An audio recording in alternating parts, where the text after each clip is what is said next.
আসসালামু আলাইকুম। আমরা আছি এখন জাবালে রহমত পাহাড়ে।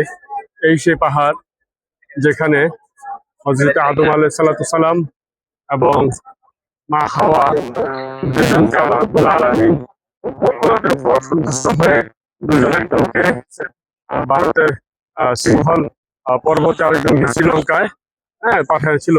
৩০০ বছর কান্নাকাটির পর তারা একত্রিত হয়েছিল সেই জাবালে রহমত, সেই পাহাড়ে। এই পাহাড়কে জাবালে রহমত বলা হয়। এখন আমরা সেই পাহাড়ে উঠবো। তাদের দেখা হয়েছিল জাবালে রহমত পাহাড়ে এবং তাদের বাসর হয়েছিল মুজদালিফায়। তাদের এই ইতিহাসকে আল্লাহ এত পছন্দ করেছেন, তার সংরক্ষণের জন্য মুসলমানদের এই জাবালে রহমত এবং আরাফাতের 10 তারিখে হাজিদের সেখানে রাত্রি যাপনের ইতিহাসকে আল্লাহ সংরক্ষিত করেছেন মুসলমানদের জন্য। সুবহানাল্লাহ, আল্লাহু আকবার।